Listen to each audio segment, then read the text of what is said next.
Breaking news అనంతపురంలోని రాణినగర్లో దారుణం జరిగింది. ఏడాది కూడా లేని చిన్నారిపై వేడి వేడి గంజ పడింది.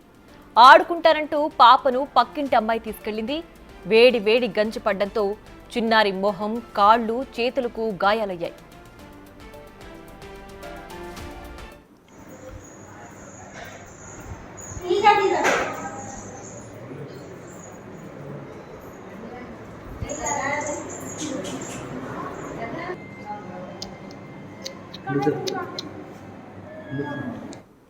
రెట్టిక ఏడాదిలోపు చిన్నారిపై వేడి వేడి గంజి పడ్డంతో తీవ్ర గాయాలయ్యాయి. దీనికి సంబంధించి మరింత సమాచారం మా ప్రతినిధి యోగానంద్ అందించడానికి సిద్ధంగా ఉన్నారు. యోగానంద్, చెప్పండి, అసలు ఆ వేడి వేడి గంజి ఎలా పడింది, ఏం జరిగింది, అసలు డీటెయిల్స్ ఏంటి? అనంతపురం జిల్లా రాజనగర్లో దారుణం చోటు చేసుకుంది.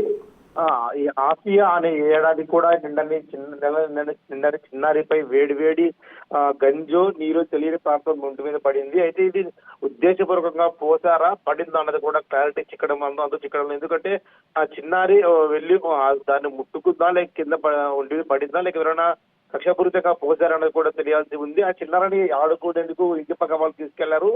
ఆ సమయంలో జరిగిందంటే కూడా చెప్తున్న పరిస్థితి. అయితే వాళ్ళు నిజంగా పడిందా, ప్రమాదవశాత్తు పడిందా, లేక పోసారా అనేది కూడా క్లారిటీ ఇవ్వడం లేదు. ఒకవేళ క్లారిటీ ఇస్తే వైద్యం చేసేందుకు కూడా సులువుగా మారుతుందని చెప్పినప్పటికీ కూడా క్లారిటీ ఇవ్వకపోవడంతో దీనిపై కేసు నమోదు చేసుకొని దర్యాప్తు చేస్తున్నట్టు తెలుస్తోంది పోలీసులు కూడా. ఇది జరిగిన 2 రోజులు అయినప్పటికీ ఆలస్యంగా కూడా వెలుగులోకి వచ్చినట్టు తెలుస్తోంది. ఇద్దరు కూడా ఒకే సామాజిక వర్గానికి చెందిన వారు కావడంతో విషయాన్ని బయటకు పొక్కనివ్వలేదు. అయితే ట్రీట్మెంట్ కు అందించేందుకు ఇబ్బందిగా మారడంతో ఇవాళ దాన్ని మీడియా సమాచారం అందించడంతో ఆ విషయం బయటపడి తెలుస్తోంది. Right Yoganand, thanks for the updates.